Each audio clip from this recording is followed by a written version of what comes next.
Well, welcome back, everyone. As you make your way to your seats, I thought I'd just share with you a couple of the Landcare legacies that have been stuck to the tree already. To everyone watching, to all our delegates watching from home or work or wherever you are, feel free to put your legacy pledge onto the chat and we'll transfer them to the tree. So this one here, I strive to bring forward local people taking positive action. I pledge to forge through the eco-anxiety and fears of inaction and focus on what I can and am doing for positive impact. And I'll give you one more. Boom, boom, boom. I took photos of them. To restore the ecological function in my landscape and leave it healthier than it is. That's nice too. What's that? Oh. All right, well, I think everyone's pretty much rolled back in. As you can see, my panel are already up here, which is fantastic. I didn't have to lure them from the morning tea area. I'd like to welcome our speakers for the next session, and the panel is titled Landcare Back to the Future. It's going to be facilitated by the wonderful Megan Lee here. Now, Landcare started over 30 years ago. Why did this happen? What have we achieved over these years? What do we have to do together to change the direction of the state of the environment? How do we change our behaviours to make an impact? We've got an amazing panel here. Put your hands together for our host, Megan, and all of our speakers. Go well. Thank you, Costa.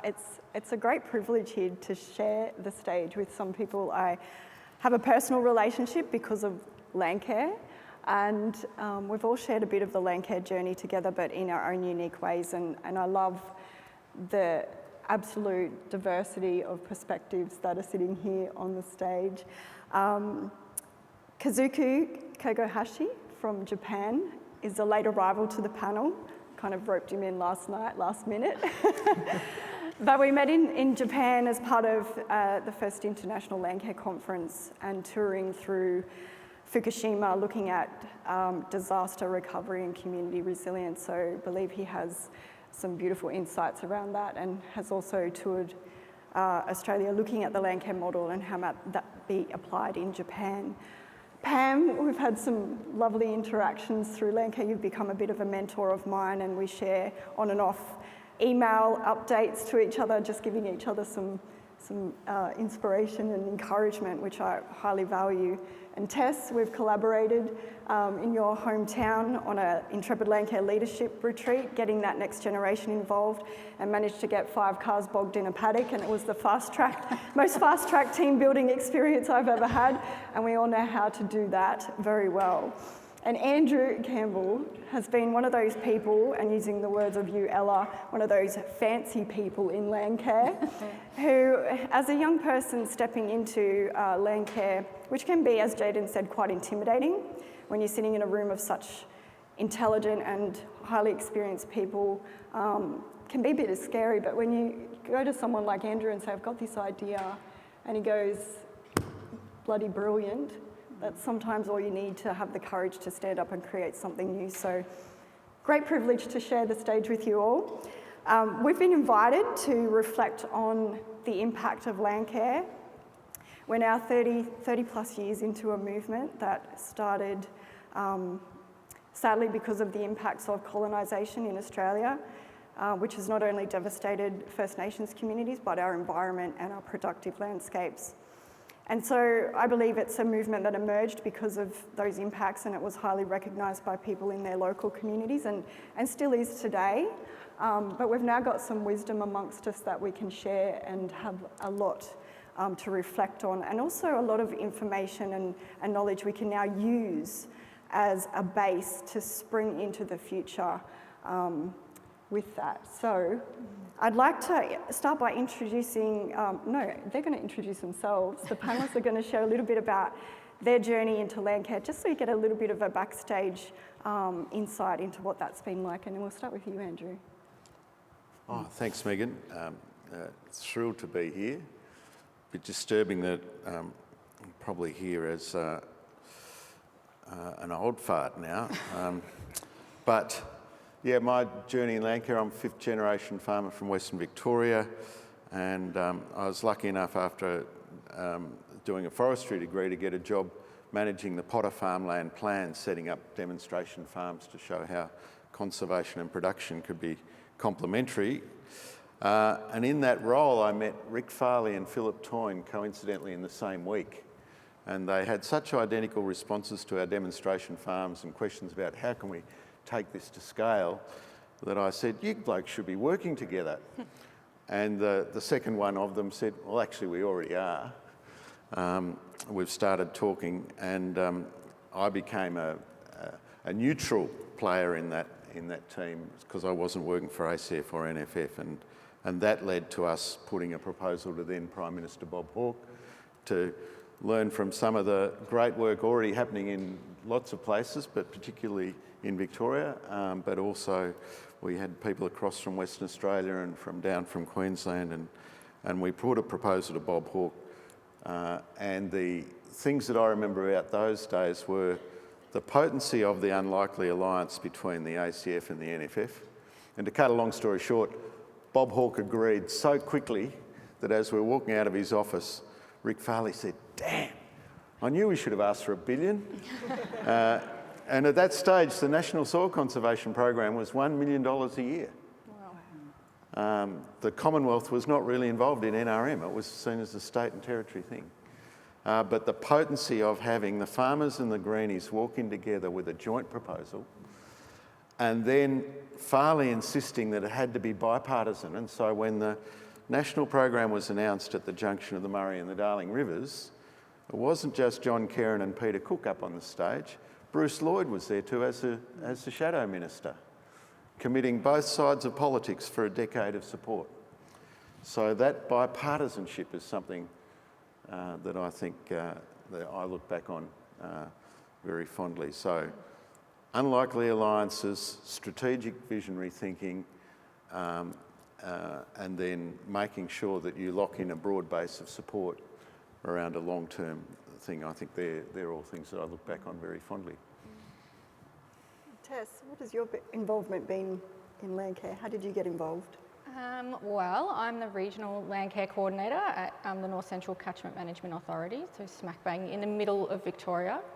We're very proud to be the birthplace of Landcare. Wingellock Landcare Group is in our catchment. And yeah, I started off in NRM through uni in Bendigo, and then I got into riparian project officer role and worked primarily on large-scale river restoration and Ramsar wetland projects. And throughout that time, we had community reference groups. And the best part about those meetings were the landcarers that were present and the people that would, share their farms with you and share their stories and, openly welcome you and take you to places that you would never otherwise see, open their kitchens to you, which is awesome. And yeah, the opportunity came up for the Landcare Coordinator role at the CMA, and I thought, oh, well, if this is how good it is at, a project scale, imagine doing this across a catchment scale with 160 Landcare groups and thousands of volunteers. So I took up that position in 2015, and I've been there ever since. Pam. Hello, everybody. And I resonated with everything that I heard this morning. And sort of it took me back into some of my early times.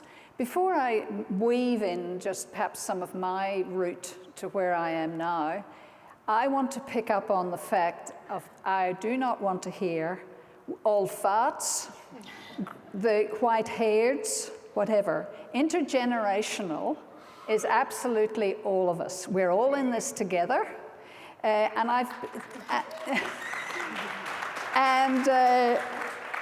You know, I have been to some of meetings where in Landcare where immediately says, look around the room who's here, with that sort of look. So seriously, we're still doing it, a lot of us. Absolutely, I'm 100% behind the next generations coming through, and I have the privilege of mentoring some students at the moment.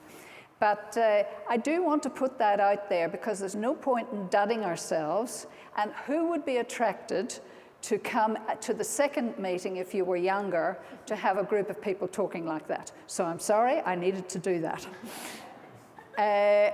Now, for me, just as was said about the linkage between ACF and NFF, in Victoria in the early 80s was the beginning of another unlikely pair, and that was the then Minister for Conservation, Forests and Lands, and government. She eventually became the Premier, of course, Joan Kerner, and Heather Mitchell, who was the Victorian Farmers Federation chair. I knew both of them through different things that I was doing, and as things went along, I became a bit of a road runner between them both. They did have different points of view. They were two very good women who could get through a lot of stuff, and this is when Landcare got started in Victoria. But to go back to my own, in the late 70s, we were noticing these bald patches of land, little sort of sour bits of dirt was a terminology, a bit of white on top. You couldn't throw grass seed on it and it would come back. So out of that, we went to the then Soil Conservation Authority to say, what is this? What can we do about it? To cut a very long story short, this was also a new era when there were extension officers who were coming out of Melbourne University, and one of them came to the town close to where I was farming. And a job that they gave him immediately was to draw up a conservation plan for the area that we were talking about. And it turned out it was also an issue for the Shire. So that's how we got started, the Warrenbane Boho Land Protection Group. It was dry land salinity, and even now it seems strange, but at that stage, irrigation salinity was all the chat. So this was something new, but to form a group, Soil Conservation Authority needed us to get 75% of the landholders to agree that we would go with this plan. And it was across 2 municipalities, etc. We got 85%. So, you know, I think it's great. And the hunger out there for people to do things together, and we'll be talking about this later. But just to say from that early start, was at the same time that I actually was thinking about standing for local government, my local council. There'd never been a woman on it in 83 years of its history. Then there was. And, and I went in with a broad range of things. It wasn't single focus, but it was all within that. That meant then that I could be their representative down at the Municipal Association of Victoria. And through that, we got up the first environmental committee, and it was based around salinity around the state. So I need to move on. I can see Megan moving forward. But the thing about Landcare is, look, it's a complete weaving in and out. There are going to be different times you're doing things. Yes, I ended up on regional committees. I was already on the Soil Conservation Advisory Committee, the National Committee, which was just the committee just prior to the Landcare, and then I was on the first National Landcare Advisory Committee, state committees, etc. So just to say, it's who you meet in a day's march.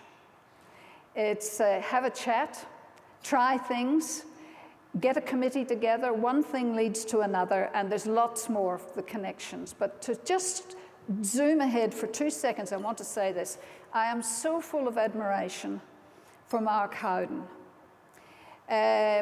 in that we do know, and I just think they're amazing, our earth, climate, and physical scientists who've hung in for so long.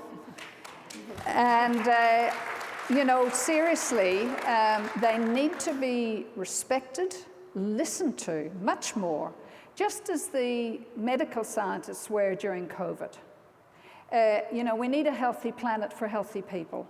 And I myself was on the National Climate Change Adaptation Research Facility on one of their committees, and Mark referred to that. I know the information that went back, and that wasn't acted on. But without walking backwards, it's about accelerating what we know now. But a big call out for earth, climate, and physical scientists to be revered and to be understood, and they have the knowledge. Thank you. Thank you, Pam. And Kaz, Yes. share with us a little bit about your journey into Landcare. Hello everyone, I'm Kazuki Kagohashi and from Japan. And I'm working at Nanzai University in Japan, and I'm also a member of Global Landcare. And I'm so privileged to be here, sitting here with such Landcare legends. And I've been in touch with Landcare since 2012. And I have to mention that, first of all, actually, to tell the truth, I haven't heard of Landcare when I finished my PhD in 2012. I met a great man, Michael Siegel, who was working at the same institute at my university. He was my boss, and he led a project of Landcare to introduce the Landcare approach in Japan. And he took me here, and I didn't know anything about Landcare, but I'm quite interested in that because he said it is totally community-based resource management, and it respects local people. So I just finished, after I finished my PhD, I did a kind of a drought adaptation research through the community-based adaptation.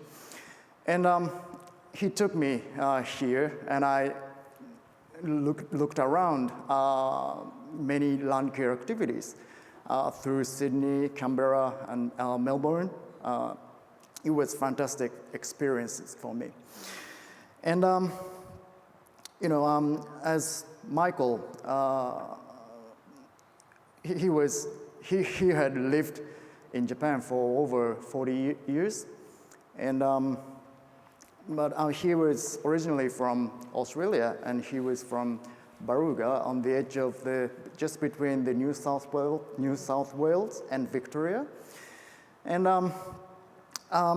I was very fascinated to visit Landcare activities such as farmers were trying to adapt to the salinization problems and environmental protection, ecosystem management, and so on. But that's my first lucky encounter with Landcare in Australia, and I'm just now. I'm a researcher, so I've started my research on Landcare. I'm an ecological economist, so I'm looking for I'm focusing on the benefit from Landcare activities, and I'm just trying to stir up Landcare activities in Japan as well, and taking over the role of what Mick wanted to do that. So I'm very happy to be here. Thank you very much. Thank you. Thank you.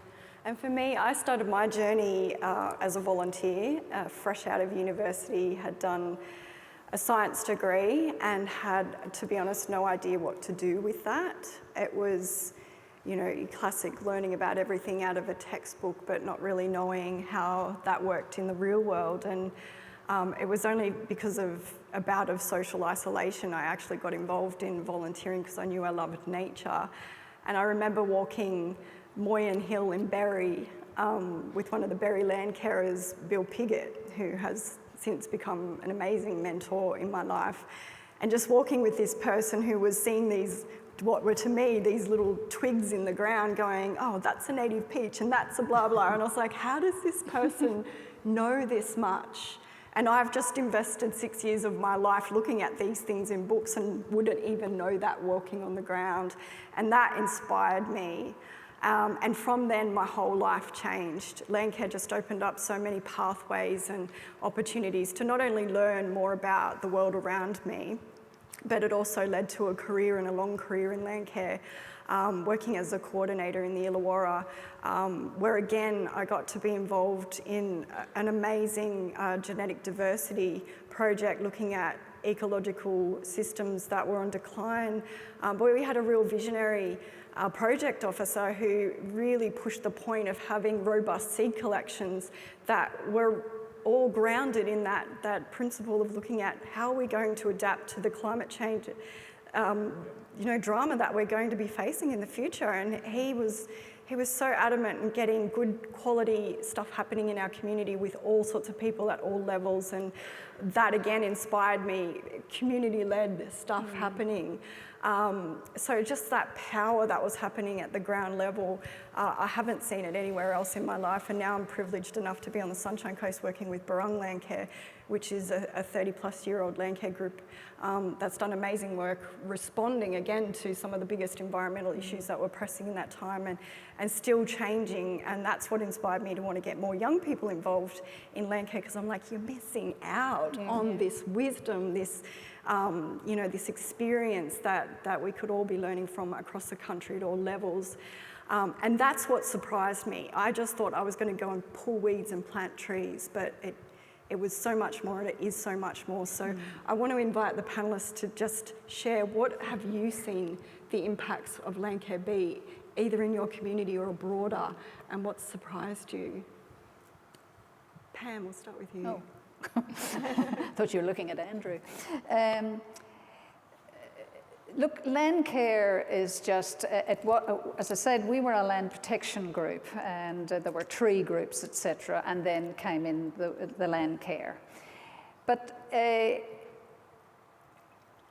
what never surprises me are people.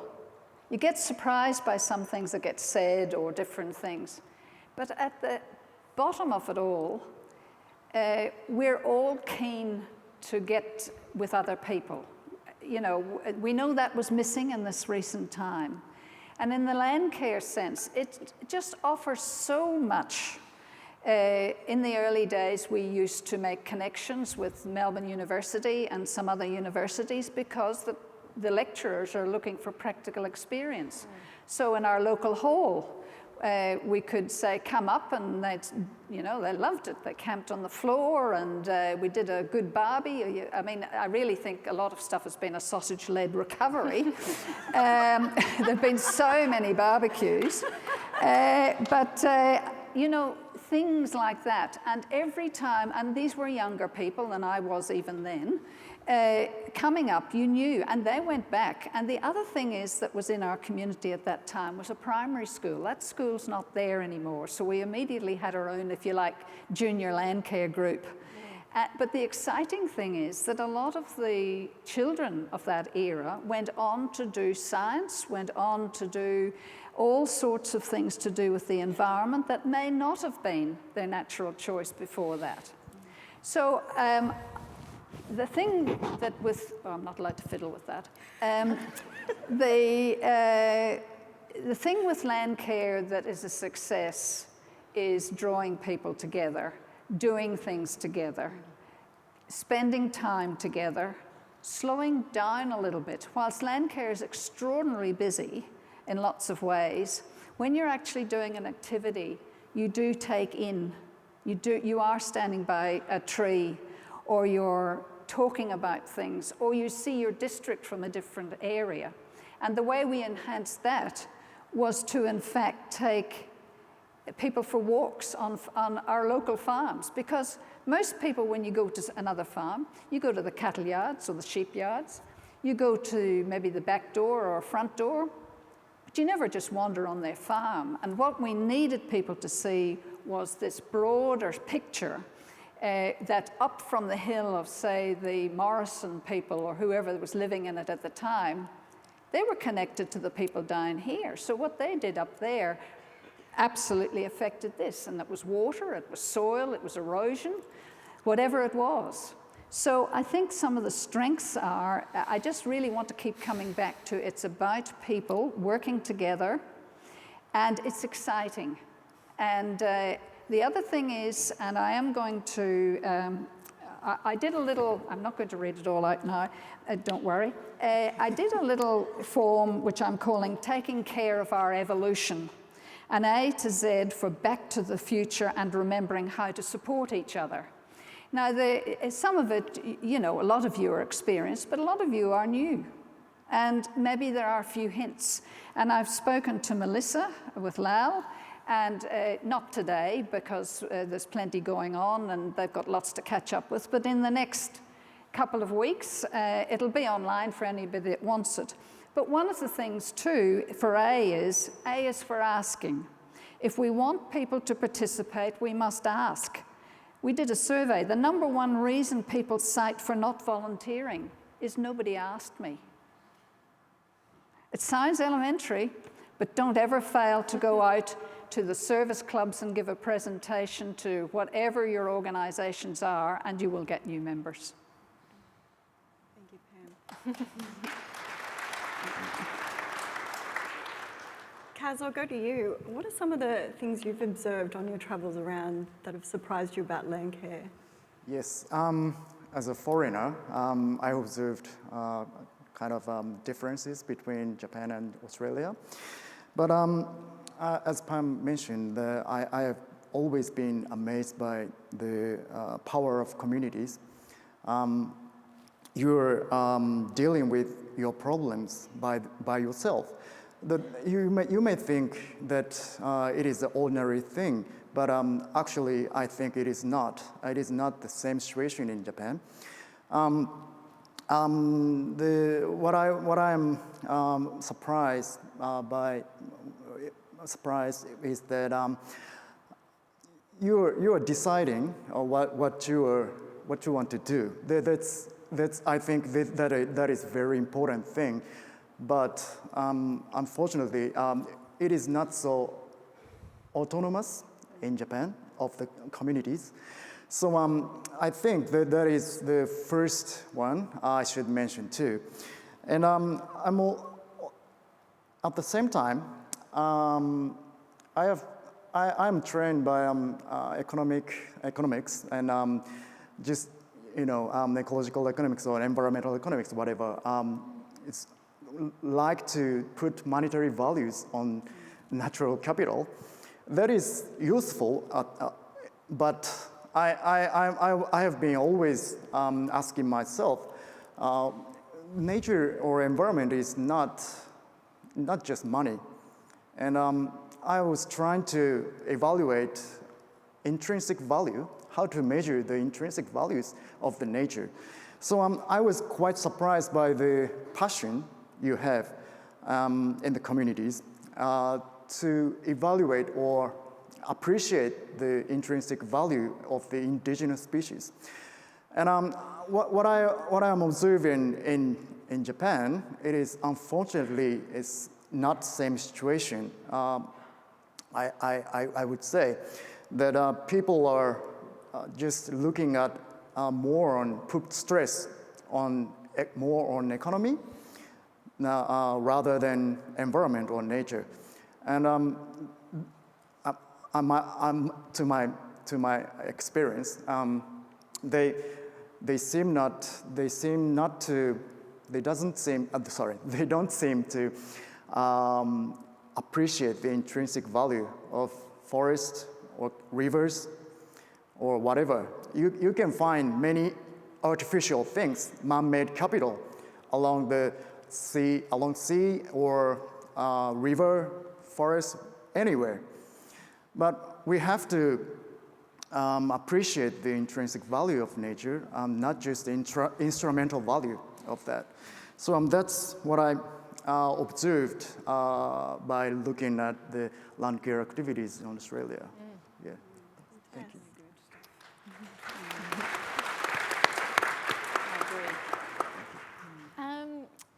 Yeah, what surprises me about Landcare, every day something surprising comes across my desk that is always interesting. I think something that popped out for me was a couple of years ago we went to a conference, a colleague and I, our regional Landcare team, to Townsville to the International Ag Extension Conference. It was an amazing experience, and we got to present on our rural women's event, Chicks in the Sticks. It's awesome. And so we went up and we did our presentation, and at the end, a really lovely fellow from Sri Lanka stood up and asked a question, and he said to us, "Oh, how do you get the permission for the women to attend?" Yeah, so we were like, whoa, check your privilege. Like, that was really, that was really surprising. But yeah, since then I've always come back to, how lucky we are. You know, you talk about being the first woman on a, councillor, that wasn't even that long ago. So yeah, these things have come quite far, and for me to be, in a professional role in Landcare and make a career out of Landcare is, not something I take lightly. It is an extreme privilege, and the access that we have to people's knowledge, people's properties, people opening their farms, people willing to share and mentor people coming into the industry and into natural resource management. I think it constantly surprises me. Some of my besties are like 75-year-old ex, pharmacists who have been managers and been professionals and had this career, and they can mentor you across anything that you might be going through. So there's just so much in Landcare that it gives me. So the drive to give back is so strong because I get so much out of it. Yeah, it's beautiful. Yep, well done. And Andrew, you've witnessed the impact of Landcare at so many levels, from the local community all the way up to a global context. What are some of the highlights for you in that journey? Yeah, I think the bridge building, Landcare created a framework that just recognised women's leadership right from the outset. So women were involved right from day one, which was fantastic. It gave a framework that where it was legitimate for hobby farmers or people who just moved into an area to talk to and ask advice from the long-term locals without feeling too intimidated or embarrassed. Back in the early days, we had fabulous programs in the schools, and linked with things like Water Watch. And so we had the youth there right from the outset, which was fantastic. And in some parts, we also had good links with Indigenous ranger groups and with Indigenous programs. So I guess to flip that to the surprise, I've sometimes likened what we've done in natural resource management the last 30 years to trying to build a tall building and construct each floor out of bricks and timber from the floors below. So when the government brought in a Green Army, they did it by taking 480 million out of Landcare. When the regional bodies were brought in, again, they were funded out of cuts to the Landcare budget. And so we often are robbing Peter to pay Paul instead of seeing these things as naturally complementing each other and combining to a structure. We let the schools programs go.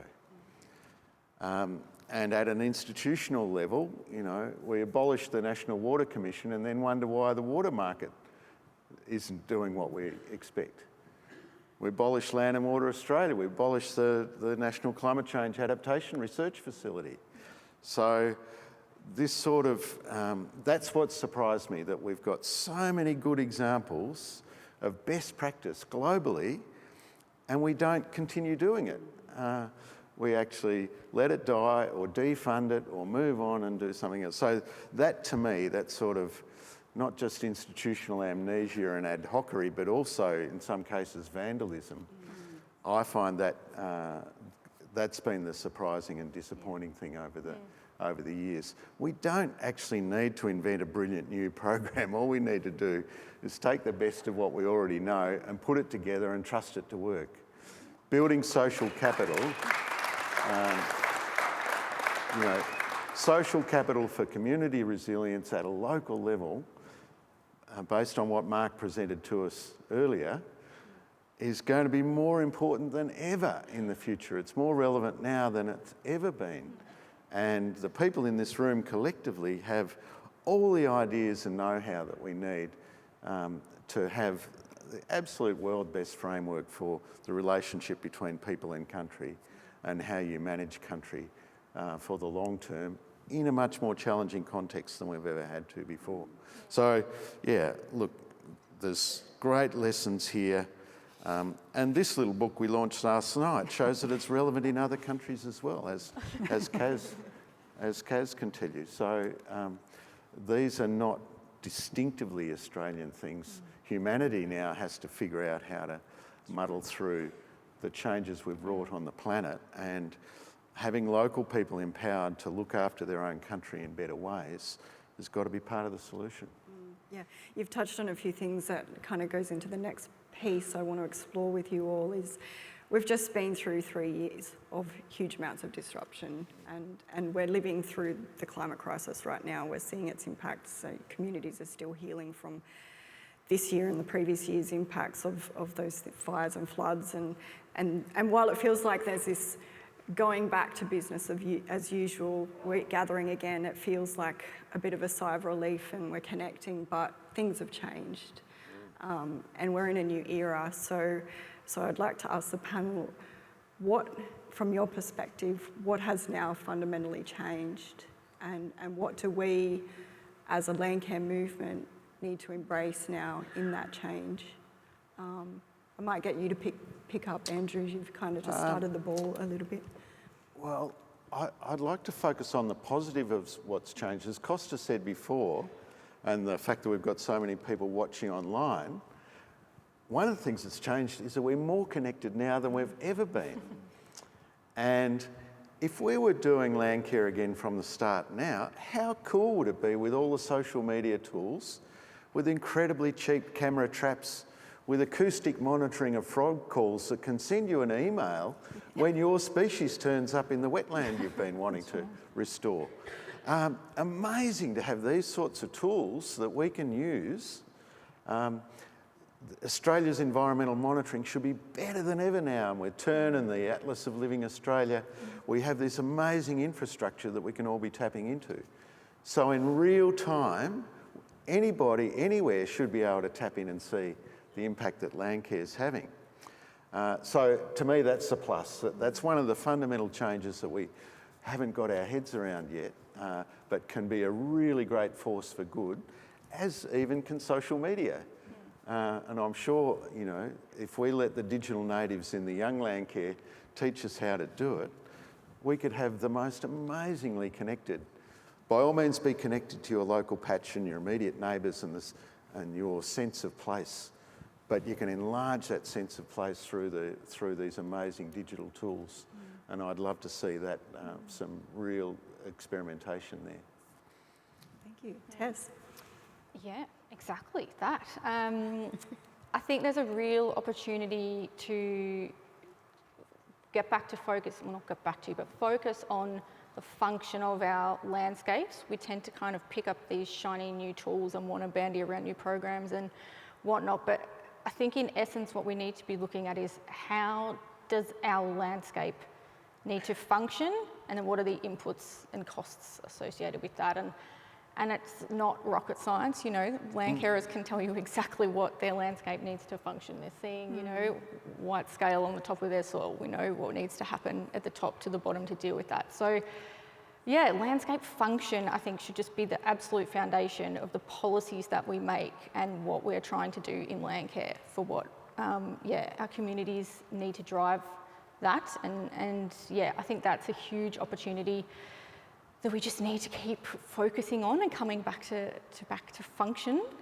And yeah, I think my involvement with Intrepid Landcare and starting Intrepid Landcare movement in our region has been hugely valuable. It's yeah, it's been a bit of a mixed bag over the last couple of years, and we have a bit of a commuter population going to Melbourne and back. So it's not always, you know, able to sit in the room all together and have a meeting, and that is totally fine. And I've seen how well that functions, yeah, being online and using technologies that mean that we're not all in the same space at the same time, but we can still have a really great impact when we get together. We work together really well, even though it's a lot different to what a typical Landcare group model and function looks like. So yeah, there's some really strong opportunities there if we just invite people into what we're doing. And I come back to that a lot and mirror what Pam said about the invitation. When I was invited into Landcare and being a part of what people were doing, oh, my confidence went through the roof. I felt like, you know, the imposter syndrome goes away. You feel like, oh yeah, I can step into this space and I don't have to know everything, and people are willing to share with me, and it's okay that I don't know. So yeah, I hugely encourage everyone to just continue to invite people into what you do. Think about the way that you brand it, the way that you put your messaging out there. Are you just talking and writing and using narrative that is solely going to attract the people that already come to what you're doing? Or have you really thought about branching out and thinking differently about what you do? And, you know, Chicks in the Sticks is an example of that. It's a field day, it's an extension field day, but it is branded completely differently. And 50 to 80% of the audience every year has never heard of Landcare. It is a way to invite new people into what we do, and it plants a little seed. And yeah, I just wanted to pick up on sort of the school thing as well. My niece came to me the other day and she goes, Auntie Tess, in agriculture class, we are growing seeds and mushrooms. I was like, in agriculture class? Like, what are you talking about? So that was something that was never offered to me, and I went to a country school. So yeah, the kids are involved, the kids are connected, and it is so awesome. So yeah. Awesome, thank you. That's good. And Pam? Yes, look, there's several levels. It's hard to know where to pitch completely in a timeline, and I'm happy to talk with others because I'm learning all the time too. Some of you have got smarts that I don't have, but I've also got information to share and very willing to do it. What I really want now is are a couple of things. Climate change is allowed to be said. No, people are actually using the words, even rusted on people who really were scared to be seen to even be thinking about it. So from that point of view, I want to see maybe Landcare leading the way in changing some language. I would like to see that we get rid of the word war with climate change war, climate change wars. It's time to change, take war out. It's obviously a climate change emergency, but I want to get hope into it. Now, not just that sort of airy-fairy hope, it's got to be in the mix as an opiate, if you like, because despair is paralyzing. And so that you really, I would even like over these couple of days that people might even come up with one finger on that hand, put up what they might think that, what would we call it? Maybe it just goes back to climate change. But I think it's time, I think the tides have turned, and it'd be great to just drop war off it. I'm just, yeah. The other thing is I really do want to see governments absolutely realising the gold that Landcare is. Absolute gold. And Andrew touched on one of the programs that I had been thinking about, the Green Army. And look, we're not naive. We know that governments, when they come in, they need to put their thumbprint on some specific things. But really, I think a bit of that sort of overlapping got lost, and I'd like to see that come back, so that if you want to rebrand something, you don't absolutely just destabilize whatever else was there. And also, thank you. You know, in the other language that governments talk about, they talk about boost and grow jobs in regional areas. Landcare can do it. Landcare is doing it. And then very quickly, in the sense of back at our local groups, I would like to encourage people to start interviewing and take a little bit of history of, a lot of you are, of people. And also, start talking to some of the people who've just joined. You'll find it'll become a very rich history in your area, and it can also be built on. I guess a lot of this, I mean, it sounds, no, I'll say it just the way it is. Look, leadership, this is all about leadership. And I think that we all live very generously, and we should. And it is about not just self-serving, it's about, and I think that leadership really needs to come from a moral center, and I think most of it does, but we've had moments in our governments. It's about the greater cause or the greater good. Now, for me, that's people and community, and I think we know how to do it. And I think we need to go back to things like people, our members, doing telephone trees. I just think there is a complete nearly blur of email and information that comes along, and it can have the same word Landcare in it, but if you want to very specifically grow your own group and meet new people who are in the district, it needs to be personalised. It's a great opportunity to go and knock on a door and say who you are, and I think a few of those very elementary things of how those relationships need to come back, and they're enjoyable. And again, it's who you meet in a day's march. If ever I've known that for myself, and one thing is leading to another. And the great thing about Landcare is, in fact, it does enhance our abilities. It enhances to stand up, speak out. It enhances us to go and knock on a door of a government department that you mightn't have done before. I will say this, it's harder to get in these days because of security and what have you. But we need to get back to being able to speak directly with regional people in regional offices. And the way we can do that is to invite them to come and be a speaker at our meetings. And I would say this, remember, they too have worked a full day. So offer them to speak first before you do any of your other business. And if they can stay on for the evening, that's great.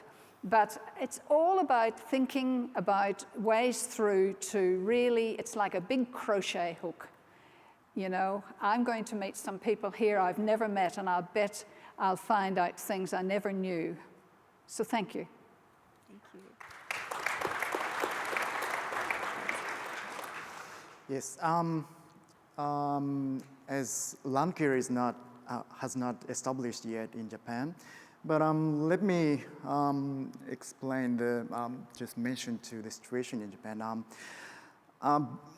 I think the most important thing is to revitalize communities in Japan, the power of communities. From my perspective, people seem to lose connection with not only with people but also nature.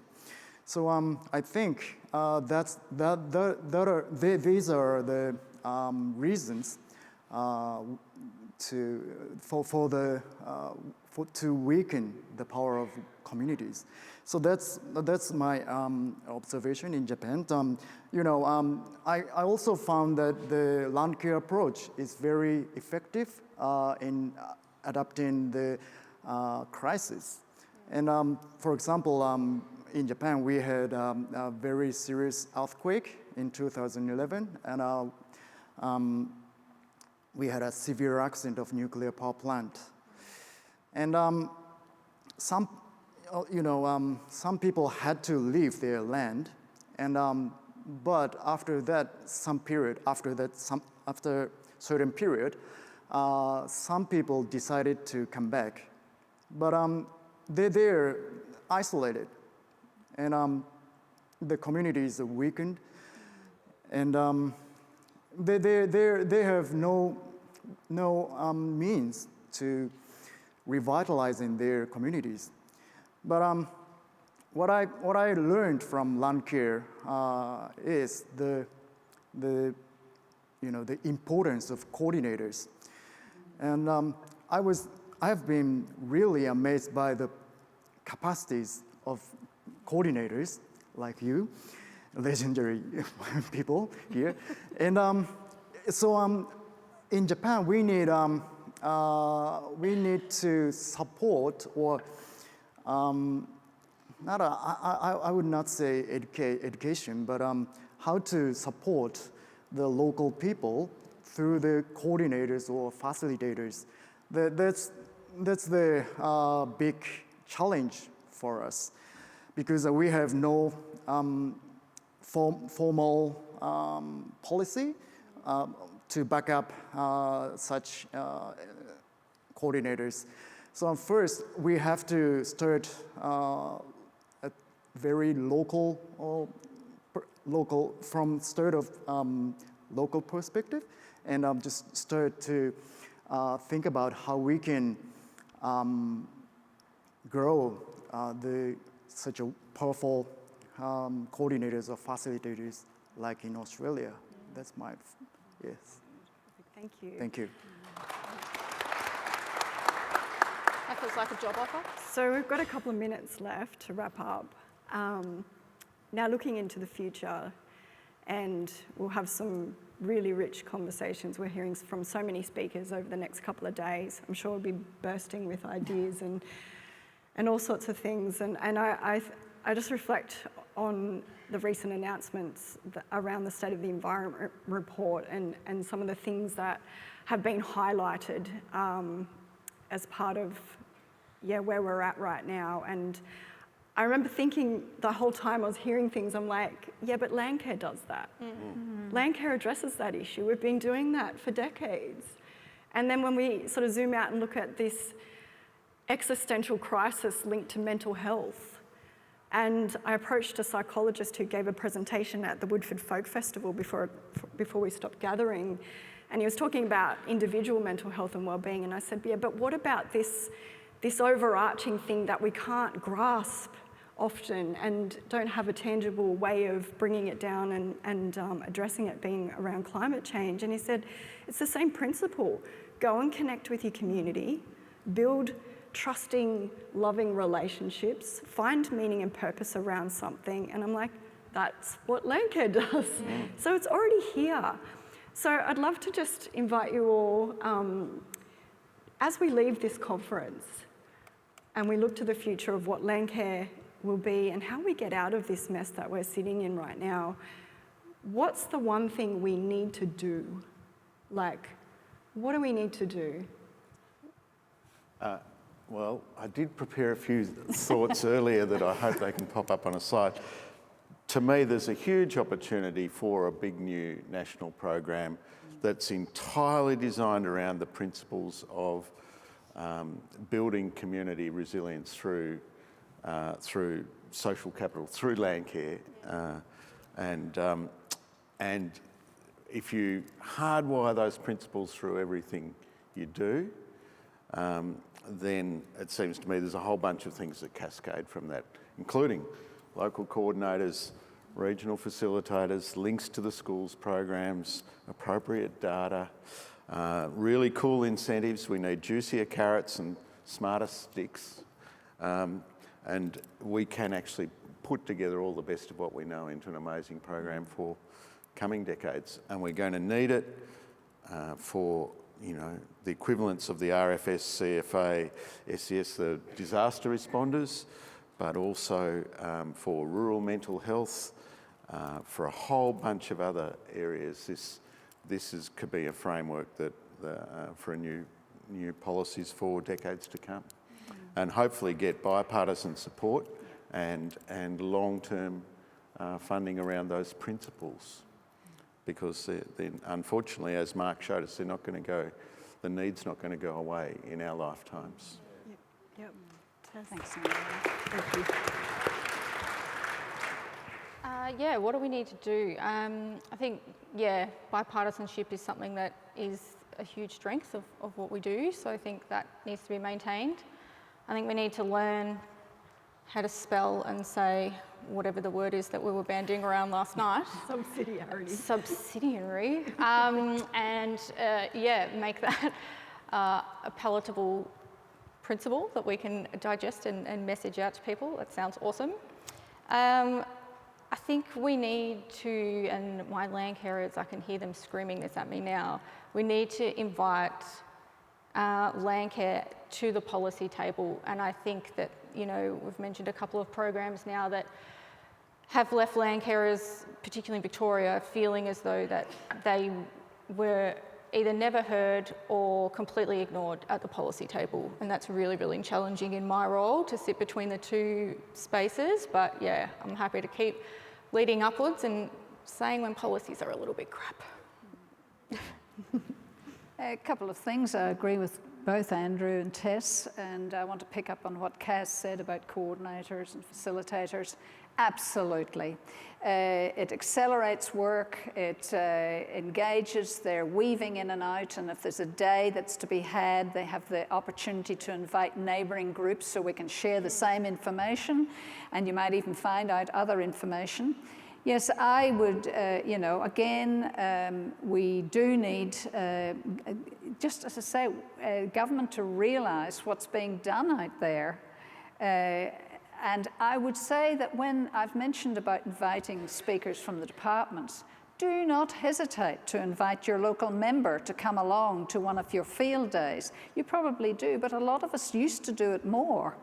To invite politicians to come, and it doesn't need to be high, and if it's your local one anyway, you sort of half know them, but it's empowering them too. You're giving them the nod and the information that they then can talk with some authority back in circles in Canberra or Melbourne or Perth or wherever it is. So I would really encourage that to happen. I also, in what Megan said, I think that, and it links to Andrew's too really, about our well-being, our health, and again, Landcare. I mean, earlier days pre-COVID, we did have droughts, and there were farmers who were very badly affected. But again, it was the Landcare group more than anybody and any group of people that really supported and kept an eye on things. So here's hoping. I'm full of hope, but it's got to be data-based hope if you want to take it somewhere. But if we could work on a few things to leave here with absolutely, we're roaring ahead again, because that's what's been needed, a shot in the arm. And I will just finally say that I also think landholders on the ground are looking for renewed, I won't say it's not there, but renewed, refreshed connection with their catchment management authorities, get to know them more, get to know more the state organisations. And yes, I know that there's been discussions about a one national, and it's not easy to bring these things together. But I think it's time for, if we on the ground, the hands-on, are going to look at all these things, I ask every level of government and every tier of Landcare to really see the difference that this could make. And Kaz, just one final remark from you. Yes, as I mentioned, we need investment in people for the coordinators or facilitators. And I said, I mentioned that the Landcare approach is very effective in disaster recovery, but not only that, I think that we need connection among people even after the recovery. So people are, will become isolated again if the recovery finished.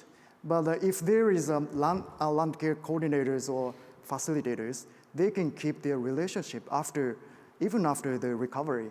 So I'm critically, I think that is a very important thing to focus on in the context of Japan.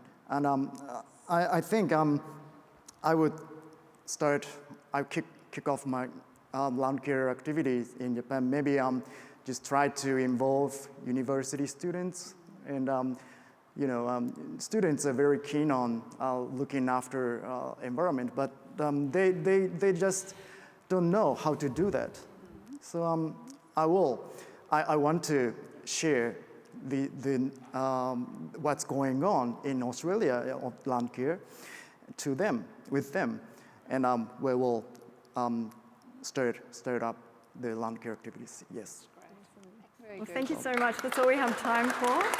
Thank you, Kaz, Pam, Tess, and Andrew.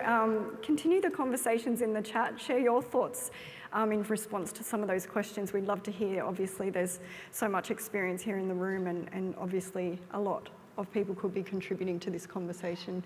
Keep it going, and hope you all have a wonderful conference. Thank you. Thanks, Megan. Thank you, Megan. Thank you very much.